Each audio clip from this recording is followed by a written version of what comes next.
go along. My name's Elizabeth Higgins. I am an extension associate with the Eastern New York Commercial Hort Team. So I work with fruit and vegetable growers in 17 counties in Eastern New York. With me today, I also can see on our committee, we have Steve Hadcock with the Capital District Team, who's a very knowledgeable farm business management specialist, and Greg Mark with New York FarmNet, who is a great resource to growers around the state who have who can provide one-on-one business consulting, assistance with farm business transfers. If you're having sort of interpersonal issues or family issues, either through a transition process or through any sort of financial concerns or other family things, FarmNet is also a great resource for any farm that's having sort of a crisis situation. So I highly recommend contacting them too. So with that, we'll move into our second series, liability insurance. And I just want to remind you that we have other insurance programs in this series. Next week, we'll be covering crop insurance disaster programs. Basically, sort of insurance programs or disaster programs that are federally, supported, because there's some different nuances to some of those. And then starting in February, we'll have a session on insuring people, health insurance, disability insurance, workman's comp. And then our last session on the 10th will be property insurance, insuring your farm property. Sessions are being recorded, and we're going to start having those up and available to you, I think, starting this week. So with that, when we talk about insurance, in general, we're thinking about things that cover your loss or that protects you or makes you whole. But liability insurance is a little bit different in that what it covers you for are those third-party claims for damages and injury resulting from something that you did, an incident on your farm or your business where you have some level of responsibility. And there's a lot of sort of little tweaks with liability insurance. For example, it doesn't cover injury to your employees. That would be generally covered by workman's compensation, which we'll cover in a later session. It doesn't cover auto vehicle accidents. That's generally covered through commercial auto insurance. And it also, typically your business liability wouldn't be covered by a homeowner's insurance policy. If you're starting a business and then, you have liability insurance through your homeowner's policy in case somebody trips and falls in your yard or is injured. If what you're doing is, like say you're making jams and jellies or you're selling something, that homeowner's coverage might not cover you. You probably need a separate business policy. And so it's really important with liability insurance to really understand, what it can do and what it can't do, and then how to respond to that. First, let's make sure we all understand when we're talking about insurance that we're talking about the same thing. That is a contractual relationship that exists with, between you and like an insurance company, the insurer. And so in exchange for a premium, they agree to reimburse you for a loss subject to, contingencies, right? Like subject to whatever that insurance contract says. And so, so that's what you're doing. Is basically the company is assuming, they'll pay you if you have that loss, and they're, so you're offloading then some of that risk to the insurance company.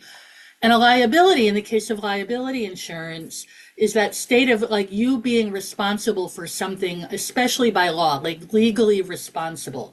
So it doesn't mean that you did it, but it could, if it happened in your farm, even if it was an accident, determining who is actually responsible for compensating the damaged person, or are you responsible? And that's kind of gets to the crux of like what liability insurance, really focuses on, is that legal, like what are you legally responsible for? Or what are you likely to be determined to be legally responsible for? It's often required. So people don't often, many people don't go out and like look for liability coverage. It's sort of forced upon them, right? When you insure your automobile, generally the state requires you to get a minimal level of liability coverage in case you hurt somebody. So if you're a grower, you may encounter liability coverage when you first want to sell at a farmer's market, for example. In general, farmers markets typically require general liability insurance, whether it's, depending on what you're selling, it could be, and generally when you look at this as an example of an agreement for a farmer's market, all vendors have to carry insurance for general liability and property damage, right? As well as product liability coverage. So these are different types of liability insurance. And then this is the amount, like for $1 million, not less than $1 million. The policy shall name Fresh Farm as an additional insured. So basically in your insurance policy, they want you to also cover them for things that you're liable for, so that so that if somebody gets injured at the farmer's market, maybe they trip over your stand or something, or that they don't, if the person sues them also, that your insurance policy will cover them, because it was ultimately your liability that did that. And then you'll provide what they call a certificate of insurance with your application. So that certificate of insurance proves that you have insurance, and it also shows that you have named that you have covered the farmer's market, as an additional, that while you're at the farmer's market, they are covered by your policy for the things that you're responsible for. And we'll talk a little bit more about certificates of insurance and additional insured and all of that a little bit later. It's often required or a good idea when you're leasing farmland, both as the leaser, the person who's leasing the land, but also from the perspective of the person who is the tenant of the farmland. And I had a grower one time who was leasing from farmland from an organization, and was surprised when that organization required him to list the owner as additional insured, and he had to get liability coverage. So, when you're renting, typically your homeowner's insurance won't cover commercial farming activities on a property of a private landowner. So look at the Land for Good, had some text about landowner liability protection. So requiring that tenant farmer to carry their own liability insurance and name that landowner as additional insured. And then require proof of coverage through a certificate of insurance. And you'll hear that term over and over again, as a certificate of insurance from the tenant farm's insurance agent. And this is specifying the location and description of the property. And then when the landowner is named as additional insured on the farmer's insurance, they will be, if you're on that certificate of insurance, you would be notified if the policy changes. You would get an updated certificate from the insurance company. Liability insurance is often required if you're manufacturing and selling food products. It's certainly a good idea. Taste New York stores, for example, also, if you want to sell through Taste New York, require your proof of having general and product liability coverage. And once again, you'll see that $1 million, $2 million aggregate, and then naming them as additional insured in order to apply. So basically, if you want to move into a lot of these markets, farmers markets, retail markets, stores, you're gonna, when you're applying to do these things, one of the things that you will be asked is for proof of insurance and naming that person as additional insured, so that they're not held liable for something, that they're covered for something that you ultimately, do or bring to their property. So other scenarios could be, if you're getting a permit, if you want to get a permit for an event on your farm, the town may require you to have a certificate of insurance, liability coverage, listing them as additional insured. If you get a grant, the funder may require proof of liability insurance. Many contracts require coverage as a part of the contract, listing that contractor agency is additional insured or not liable. People who are not employees who come to your farm business, you may want to have liability coverage. If you're advertising your business, you probably want to have liability coverage. If you do custom work for others, and so you're doing something for them as work, whether it's consulting, whether it's farm work for them. You probably want liability and coverage in case something goes wrong. If some of your services happen on a third-party site, that site may want liability, proof of liability coverage, and selling alcohol, cannabis, things that, where there's maybe a high level of risk, you certainly want to have liability coverage. There's a lot of reasons why a farm or agriculturally oriented business is probably going to be facing liability coverage at some point. So where do you even start? General liability coverage, which is sort of that baseline liability coverage, is often included in a basic farm owner policy or a business owner policy. And these are two different types of policies, although sometimes, very often, if you've got a farm policy and you need a type of coverage that would be not covered by a farm owner policy, and you need business owner policy, you can have both through the same agency. And these farm owner policies or business owner policies bundle liability and property insurance together. So it's covering your liability, but it's also covering like your property from loss. General liability insurance, so as I said, it's that baseline. It covers third-party claims of bodily injury, property damage, personal injury, product liability, advertising injury. Generally, it covers like physical risks is a way of thinking about it. And then it's kind of split into two types of liability. Farm owner general liability would be that liability due to farming activities. So somebody comes to your farm and trips over farm equipment.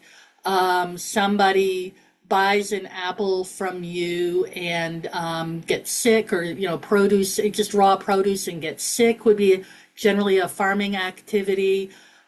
Somebody comes to your farm and trips over something and gets hurt. So it's your response. It's things that are that are due to your farm. Business owner general liability. A farm may still need this if they're doing for coverage for non-farm related activities. If you've got a restaurant, agritourism often requires general liability business owner, food manufacturing, product liability. These tend to fall under business owner rather than farm owner liability. As I said, the same insurance company may offer both, and you may need both depending on the types of risks that you're facing. So you should be aware that if you've got a farm owner general liability coverage, and now you're thinking about having a store on the property, that store might not be covered under the farm owner liability policy. You might need a business owner general liability policy. Many policies, like the general policy, might be limited to $1 million per occurrence or $2 million aggregate per policy. And we talked about this last week. What these mean. So that 2,000 would be during a policy period, they would cover up to $2 million. Anything beyond that, may be on you. So last week we talked about this idea of getting an umbrella policy, and that would be to increase the coverage level. So it adds, additional, maybe go up to like 3 million and 5 million. And they, from my understanding and from what, the reading and from hearing from insurance agents, these umbrella policies, depending on what you're doing, can be quite affordable. So it's not, definitely, if you think that something is higher risk, if you're concerned, this would be something to explore. As an example, just because the minimum that you need to get is this, it doesn't mean that it's sufficient in all situations. This is just like the baseline that you're required. And then you would need to talk to your insurance agent, maybe talk to other people who are doing similar things to figure out, what are your real risks? And that could depend on the size of your operation. It could depend on, how much of a target you are likely to be for a lawsuit, how risky the activity is, your level of exposure, what other kind of assets you have that somebody might want to sue you for. So you may want to look at umbrella policies too, because, you don't want to be penny wise, pound foolish and just get the minimum to get out if you really have high levels of risk. So generally, though, that general farm liability coverage doesn't cover everything. There are what they call could be exclusions. Typical exclusions are employment practices.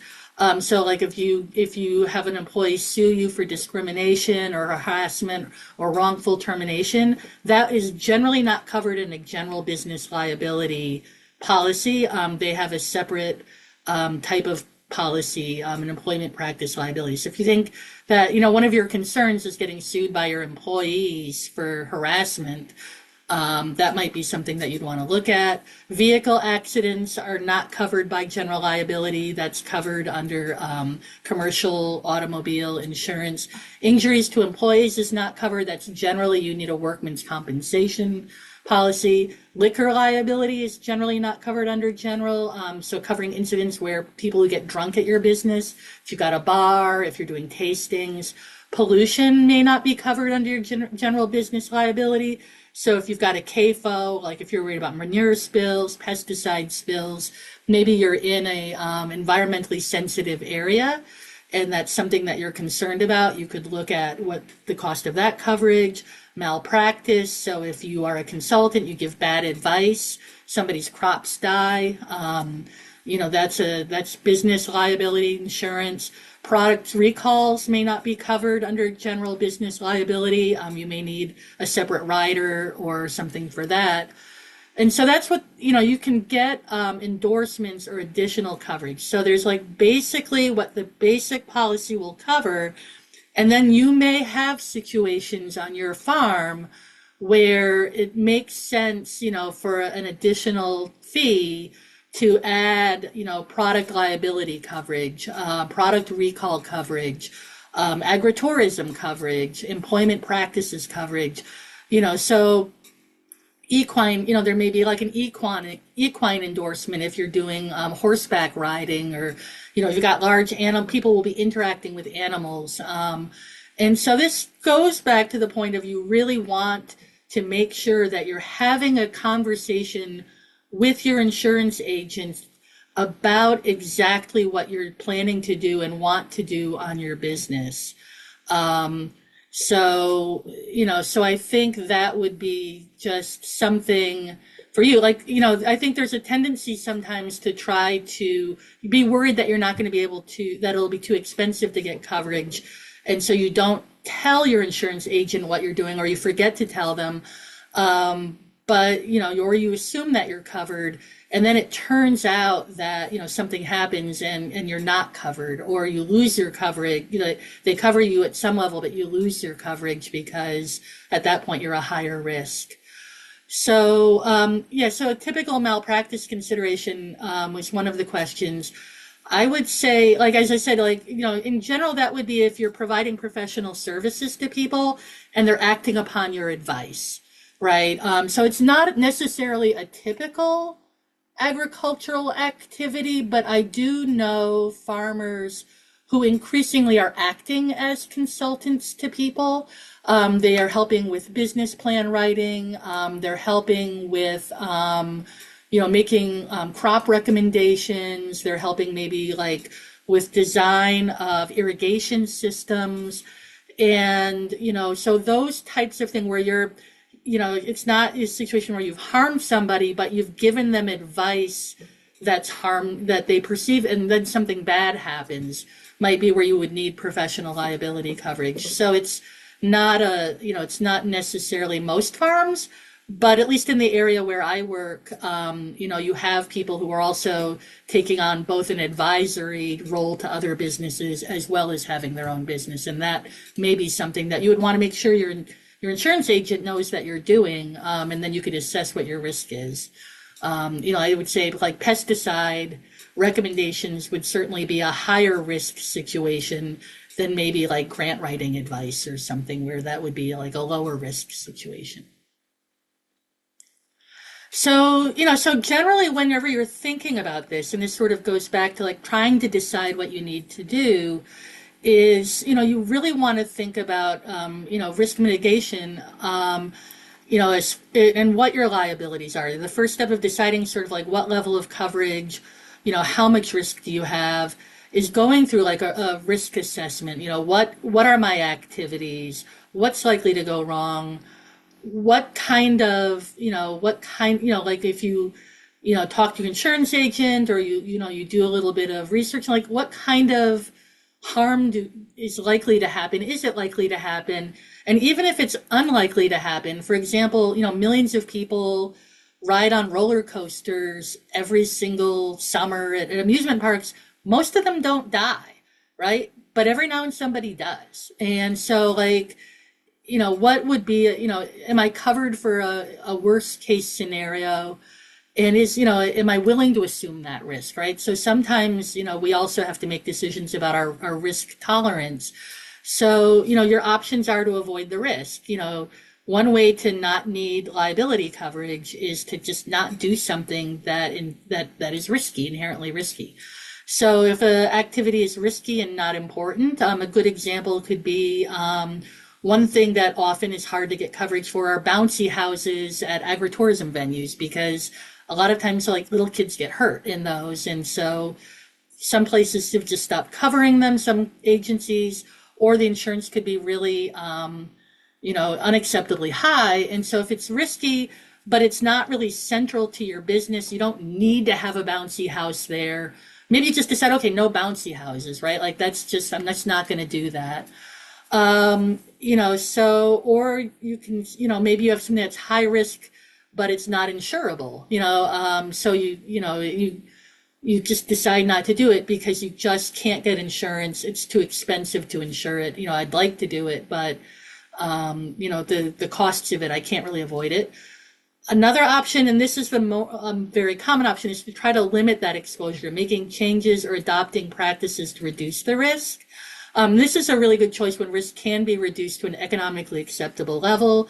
And this can also help to lower your insurance premiums, right? So if you have, really good signage, if you have an emergency management plan, in some cases, if you have a, really, if like depending on like fencing, depending on what your situation is, if you're making food and you've got a HACCP plan or a GAP certified plan or something, I think those are things that can reduce your risk, and then they can also reduce your insurance costs in many cases.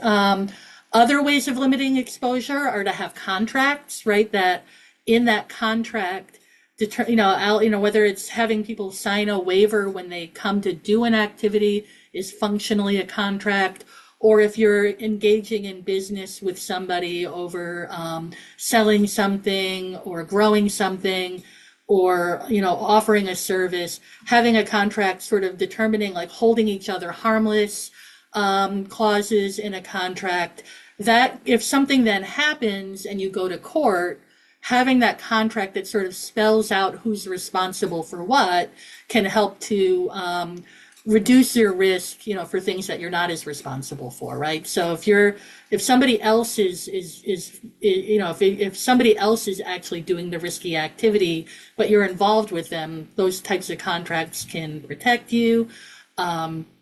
Certificates of insurance, can protect, if you are requiring somebody else to cover you under their liability coverage, can protect you. And so those are ways of reducing that risk. And then ultimately transferring the risk is shifting that burden of risk to somebody else. And that would be liability. So like when you can't avoid the risk, when you've maximized controlling the risk, actually forming an LLC or what's the word I'm looking for? A completely by a corporation, right, are ways that people manage risk also, like risk to their individual property by transferring that risk over to the business. But liability insurance is then like ultimately like your way of last resort to try to like take some of the risk off of you is you buy insurance, and that insurance company then will pay for the protecting you through a lawsuit and covering some of the losses to somebody else. So those are the ways of sort of thinking about it. And these are, and I think the one thing I really want to iterate here is that this is an iterative process, right? Like it isn't like avoid the risk, then limit the exposure, then transfer the risk. So by avoiding the risk, that may reduce some of what you need to transfer. By transferring the risk, it's less of a need to avoid it. By limiting your exposure, you don't have to transfer as much. It may lower your cost, and you may not need to avoid it. So you're trying to come up with a balanced sort of plan that basically ultimately has a level of risk exposure that you feel comfortable with on your farm, and that sort of doesn't leave you too exposed and jeopardize both your personal assets or your business assets. Um, so, yeah, so are there any questions at this point? Okay. So one risk mitigation technique, and I've touched on already, is contracts, right? Having a signed contract that has like a waiver of liability for the people who are involved. So that would be like if you have a lease with somebody, that lease would include like who's responsible for different things. If you have a contract to sell with somebody, or you're manufacturing something, or those contracts are part of having a good contract, working with a lawyer on that contract that really thinks about risk and managing risk is really important.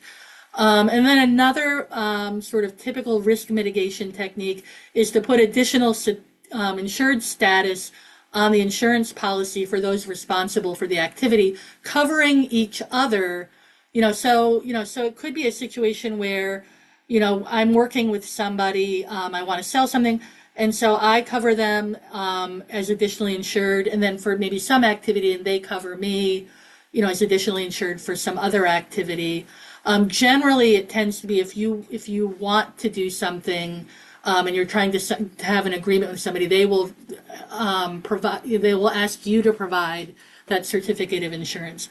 And I put this picture up here because I remember years ago I was doing contracting work with New York City, and the city kept asking for this Accord certificate of insurance, and I had no idea what on earth they were talking about. And so if somebody asks for an Accord certificate or a certificate of insurance, this is what it is. And it's basically the Accord certificate is a standard form used by insurance companies that, that you bring that form then, or you provide that form to whoever has asked for it as coverage. And it asks for very standard things. And this is a good example. So it asks for like who the insurance company is, the name of whoever is insured, so who has the insurance would be number two. The types of insurance that they have, like they have general liability. Is it, commercial liability, and is it per occurrence, or is it just by the number of claims? And what is the policy number? What is the dates of coverage? And then what are the levels of coverage, the limits of insurance? And so the contract or the agreement will probably say what is the minimum you need to have, but you may have more. I mean, the minimum is the floor, but maybe you have higher levels of coverage. And so you would put that over on the limit side. So you have, so a lot of them, they require product liability, they require general liability, and that would be listed the amount, whether it's million, 2 million, or whatever. And then, you have a place then where you describe what is specifically being insured. So it doesn't mean that you're covering them under every single insurance thing you have. It could be for a specific, they're additional insured for this date, like we're having an event and you're listing them as additional insured for the event name or for during that contract period. And so once the contract is over, once the event is over, based on that description, they would no longer be additional insured. So the amount of cost or to you to provide a certificate of insurance will depend on specifically what the coverage is being asked for, how long it is, what specifically what aspect of the liability is being covered, where is it being done, and then the certificate holder at the bottom is who is the person who is holding this certificate of insurance that you're providing it to, and then the authorized signature of the organization that's providing it, and that would be you. So this is what, when they say I want a certificate of insurance, this is what they are asking for. And your insurance company should be able to provide that. It's very standard in the industry. There's really no, there may be an additional cost to provide this, but it's not, the only issue you may run up against is the actual activity that they want that for. You may not have that coverage yet, right? So you might also need to get coverage, or it may be something, theoretically, depending on what it is, that your insurance agency doesn't cover. So it's possible that you wrote a grant to do something, and so now as part of that, the agency that you're getting the grant from wants the certificate of insurance, and so you go down to your insurance company.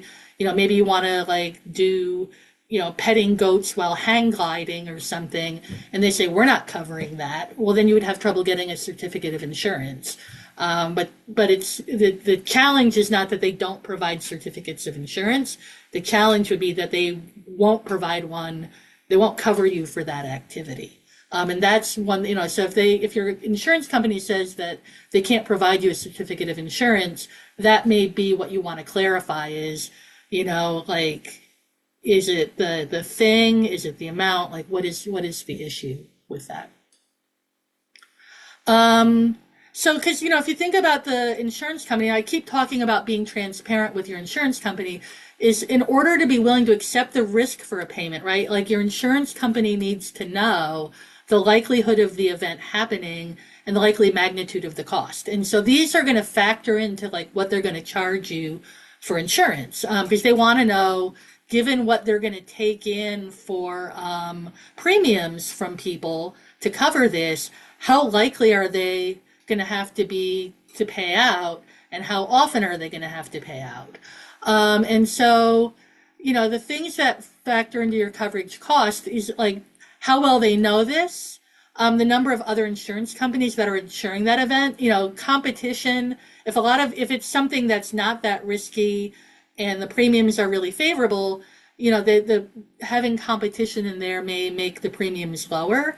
But also insurance companies, most of them don't want to be the only one insuring something that's likely to happen and they'd have to pay out. That's why states where there are a lot of hurricanes and a lot of the insurance companies have stopped offering homeowners insurance down there because the risk is, given what people are able to pay for premiums, they feel like the losses are going to be too high. The last man standing is now holding all of these highly risky insurance policies, right? So nobody often, in highly risky situations, you want a number of agencies in there often because that spreads the risk and it might make them more willing to take a more risky person on. When there's fewer agencies, the cost of insurance will go up a lot because, it leaves that one insurance company that will insure it pretty vulnerable to a loss if it's highly risky.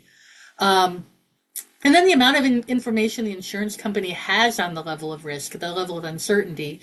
And that's why you'll find, that, especially when we're talking about liability insurance and things like that, that, the more data there is about the likelihood of a loss or what, courts or, trials generally like, what juries are awarding, that the more information they have about that, the more likely they are to be able to write a policy where they can cover the indemnities, they can cover the losses and still have enough of a return that it's worth it for them to be in the industry. But the less information they have, the more risk averse they may be, or so they may end up charging more because they're really not sure where it's going to go. Or they may not want to be in there in that sector. So it could be harder for you to get insurance.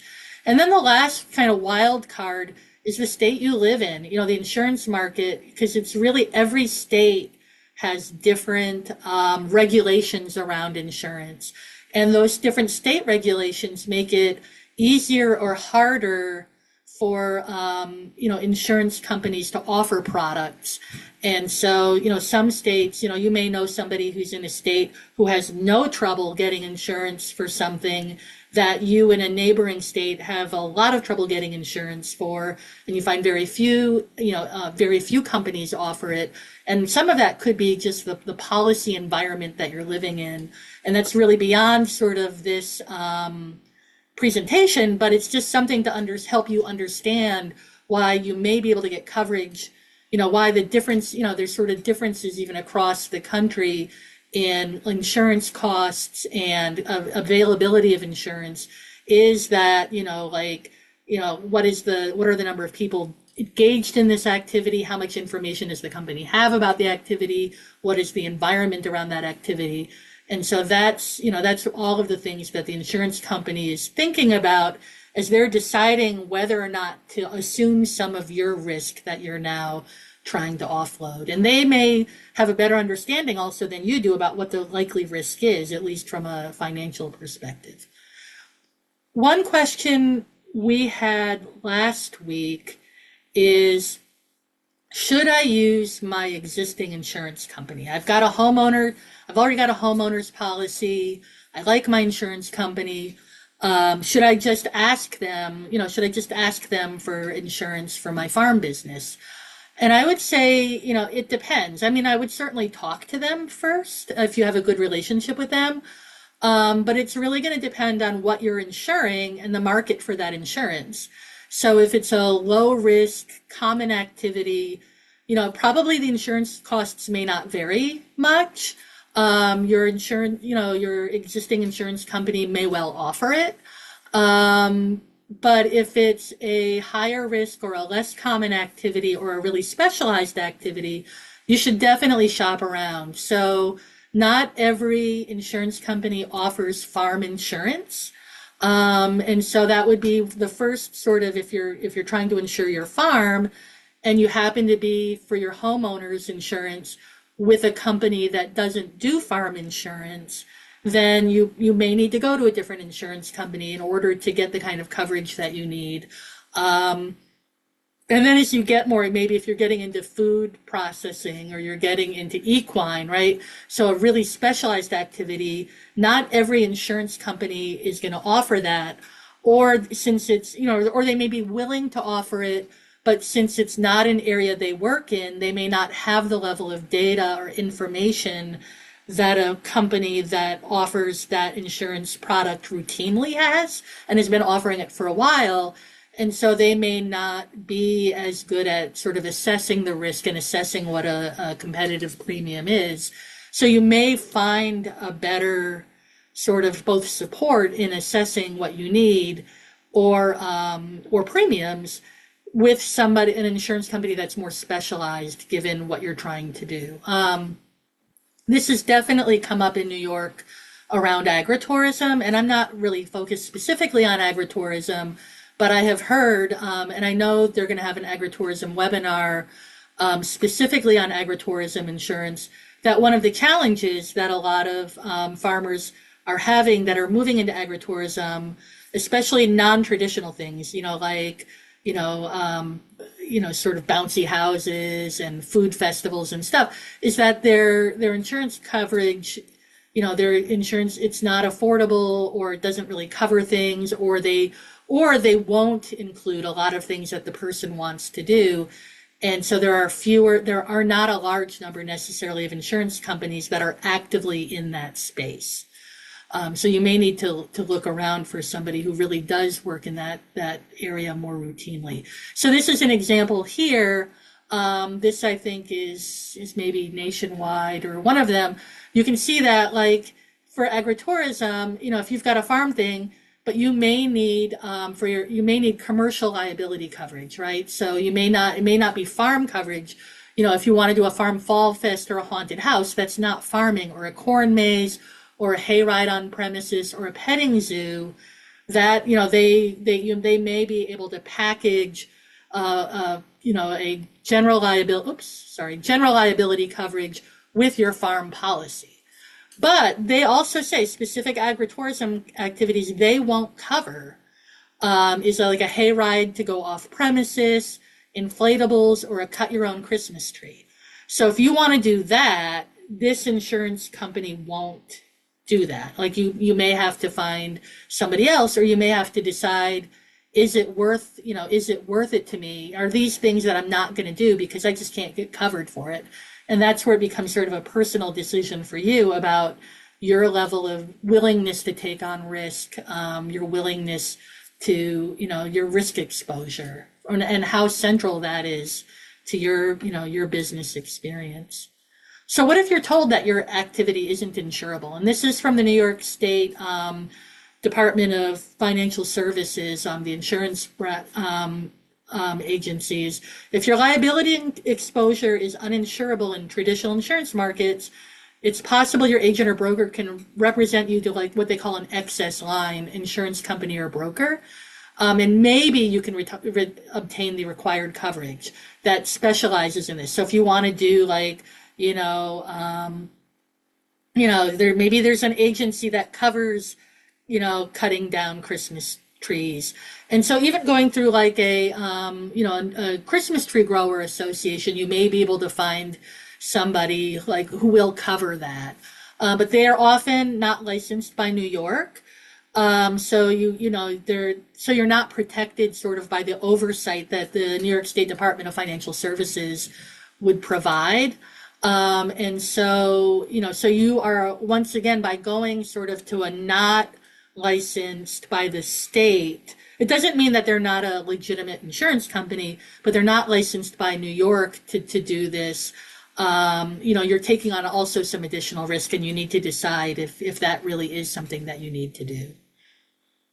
So in a nutshell, and then I'll turn it over to questions, to be a good consumer of liability insurance, you want to understand your risks, right? And you want to try to mitigate them. You want to use contracts, waivers, safety protocols to do mitigation. Really think about, like, go through, like, a risk assessment process. Organizations like FarmNet can do a farm safety assessment, and I believe that they can even help. Greg can, correct me if I'm wrong, with, like, assessing an agritourism venue. You want to avoid unnecessary risks, and really be clear about what you're doing. You want to know what your basic farm owners or business owners policy will cover and what will exclude. And I've talked about today, like, that some pretty typical things are excluded in that policy. So don't assume that your business activities are covered, just because you've purchased a farm owner's policy or a business owner's policy. You really need to make sure that what you want to do, what you're doing, is covered. You want to consider if that base level of coverage is enough, especially given what you're doing. And you might want to look at the cost of umbrella coverage. And if it's affordable, that might give you a little bit more peace of mind at a relatively small price point. Don't lie to your insurance agent about what you're doing, especially if you expect to be covered when something goes wrong.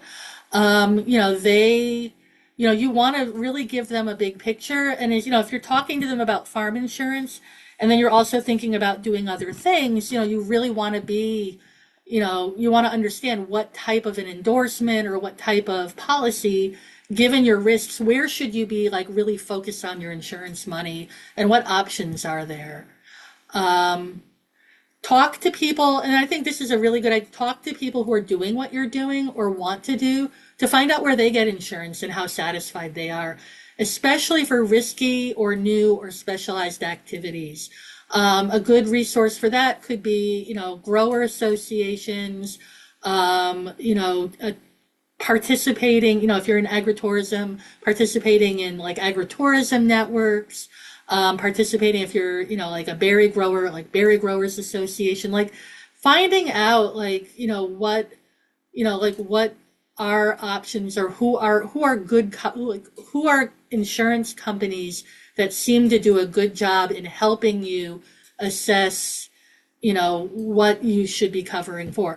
And that goes true to agents too, right? Like we talked last week about finding agents that not all of them have equal qualifications or experience, but really trying to, interview agents to find out, what kind of like, if you talk about what you're doing, what kind of options do they give you?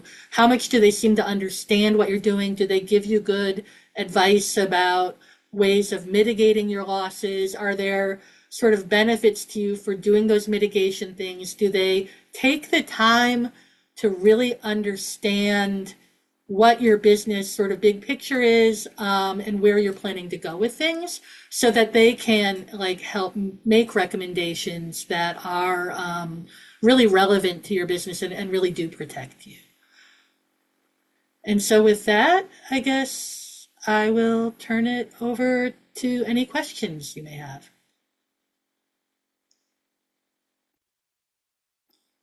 Um, are there any variances in insurance policies or coverage for not for profit operations like a community land trust versus a for profit operation? In general, when you look at the insurance coverage, the things that factor into the cost of liability coverage are the size of the business. So it could be the revenues, of the nonprofit based as opposed to a for-profit.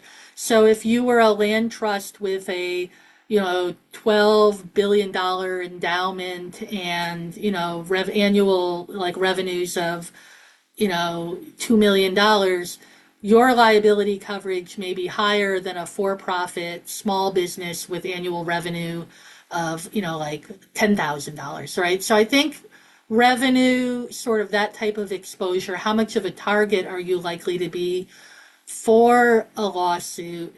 And then what are the activities? I don't know that for-profit or nonprofit in particular would be different. I think it more is depending on like what exactly they're doing and then how much risk that category would have. I don't know if anybody else has thoughts about that, but that's based on what I see the costs are. That seems to be more of what they're looking for. Um, we have homeowners insurance on our home farm. People pick up CSA boxes there. Should I get extra liability? I would say yes. I would talk to your insurance agent because it could be that, it may not cost that much, but you might want to have a little bit of liability coverage, commercial, maybe just commercial liability, business owner, just to cover you in case somebody gets hurt. Since it's your CSA boxes from your business, it's not.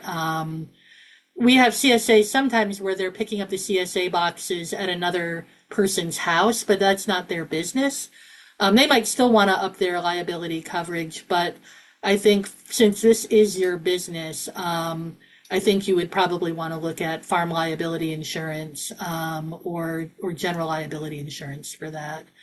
Um, our leased farm here, 12 you pick families come up weekly in the summer.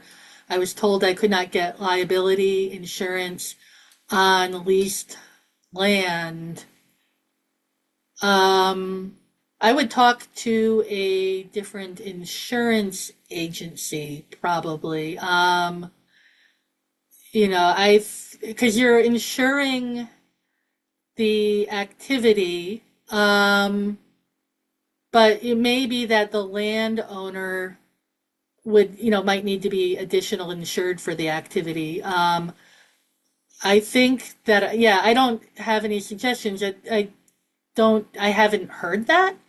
But if your insurance company won't cover that, I would call other insurance companies, or see if other UPIC farms, who they're using for coverage.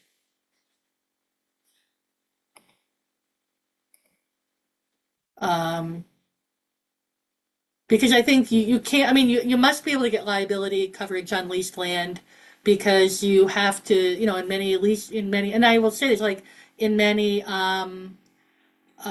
rental agreements with a landowner, you need to provide liability coverage with them as additional insured. So I think you can get liability coverage. It could be just that they won't cover that activity specifically.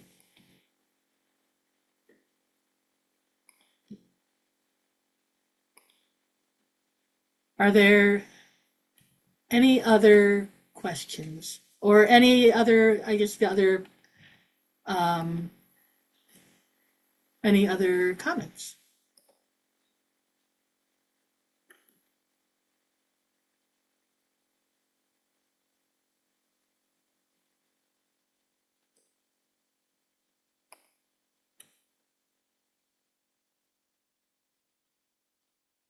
Yeah, so there was a question.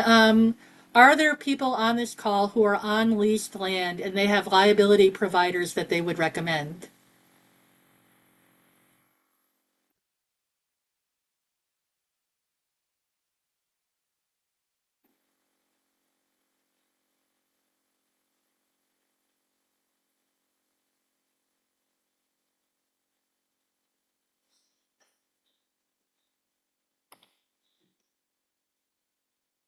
If you have one, you can certainly throw it in the chat.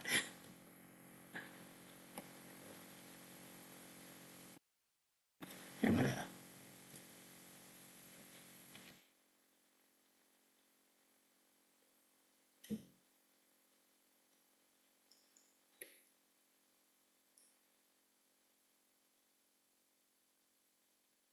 Yeah, somebody said Hiscock, maybe, as as an insurer who provides to lease land. And I think what we'll do is, you know, I think I'll check through my network and see if there are people who are recommended to, and share that out also. Um,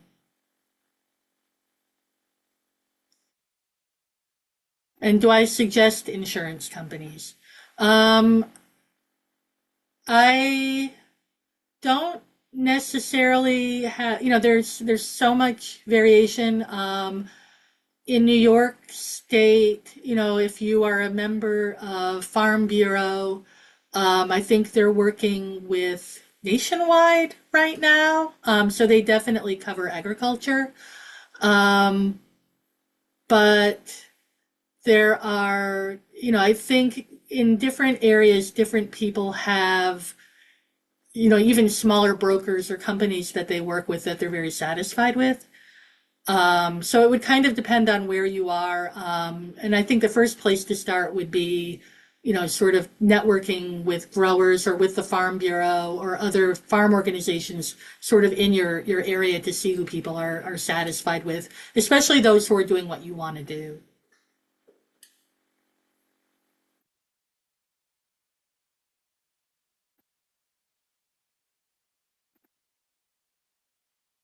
Would the umbrella policy cover me? I would say that it may be that, I think depending on the size of your farm stand, I would check with your insurance. I mean, this is one where you're going to want. So the question is, would I need separate insurance for a small farm stand selling eggs or flowers, or would an umbrella policy, I assume on your farm owner's policy, cover me? The umbrella policy is just going to raise your level of coverage. So the question would be more whether your existing coverage would cover those activities, or whether they're excluded. And since it's selling at a farm stand and it's small, that would be a question for your insurance agent, whether or not, that retail activity is covered, or whether you need business owners insurance. And then the umbrella policy would determine whether or not that's enough coverage. And that would be, so that would be the first thing I would do if you go back home, would be to maybe contact your insurance broker and ask whether the stand is covered. It may well be if it's on the farm and you're just selling unprocessed products from your farm, but it might not be. I think that could vary. And then if it's not covered, what would, just a general business liability coverage for that stand cost? The eggs and flowers, since they're not processed, would tend to be covered under farm owner's insurance. But if you were selling baked goods or jams and jellies or processed products, that might not be covered under your farm owner's insurance. You might need business owner's liability insurance at that point for coverage. It's a little confusing that there's so much, that you have these two things that sort of overlap, but they do have some differences. So insurance, okay, yes, insurance, liability insurance for farmers on leased land. I'll definitely look into that. Um, yeah, a push in Albany, and that's the thing that gets really crazy is, and it's sort of even beyond my pay grade, is that the insurance industry is so heavily regulated that both and for good or for, I mean it's for good because then regulators make sure that companies have enough money to pay out, like if you're paying in your premiums, that they have enough money, that they're stable enough to actually, if you have a loss, pay you out. And they make sure that they are the ones that can look at all of the risk factors and make sure premiums are reasonable and stuff. But the more heavily regulated that industry is, the less, there's more transactions cost to an insurance company to operate in there. And, they may not be quite as likely to want to do a policy with less data and more oversight or something. So it's definitely an issue. And there are things that are just really hard to insure that insurance companies don't want to take on that risk for you. So that's up to you then to determine what your risk, sort of your risk comfort level is.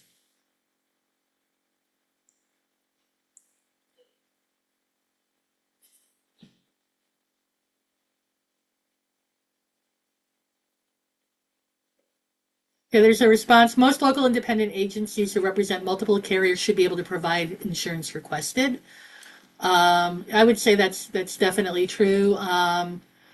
You know, and you can find out like which companies they represent. It could be, once again, I think we go back to like if how much experience the agent has too about like what different lines offer. Yeah, liability doesn't include commercial vehicle insurance.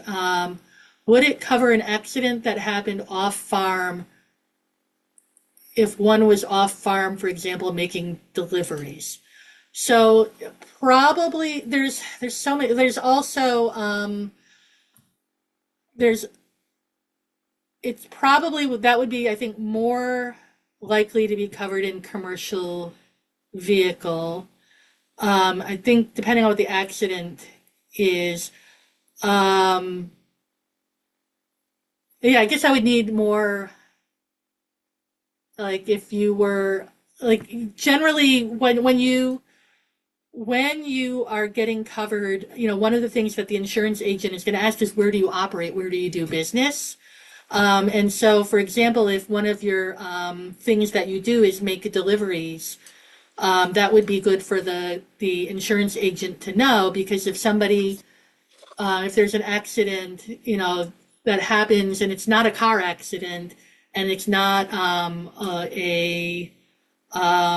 what's the word I'm looking for? It's not workman's comp, right? It's not an employee who gets hurt, but maybe you've got you're making deliveries and your employee, like somebody trips over the employee while they're making the delivery and gets hurt. And they sue you as well as the store where you're making the delivery.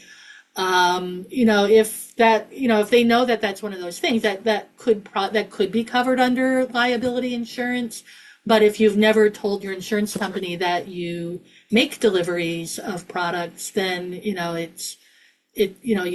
it might not be covered. If they think that everything is happening, because they're basing the cost of that coverage based on the risk of, like how you're operating. And if they're assuming you're only staying on your farm, then they're going to assume a different premium level than if you're all over the place doing different things. So that's why I think having that clear conversation with your insurance agent about like all of your activities and what you're doing is really important, because that is what your premium is based on. And if now you're actually engaging in things that are more risky, like making deliveries perhaps, or you've got another site that isn't quite as controlled as your farm is, where you're selling things, or maybe you're farming in a different location that's like kind of different. They're not in transporting people in between or whatever. Like they didn't base the policy on that, and now you risk not being covered or dropped, I think, after the fact. Rental house on farm property also has animals on the property. Rental house tenants are not farm employees. What type of policy should I have? Yeah, so that's going to be probably, if it's a rental house, now it's not this is not a farm. They're not farm employees. So now you're going to want general business liability coverage as a landlord, right? That's a different, that's a different line of business. And so that is going to be, so that's going to be a different coverage than like your general farm insurance. So that's what I would talk to with your insurance company, is to say, I'm also a landlord. This is where the house is.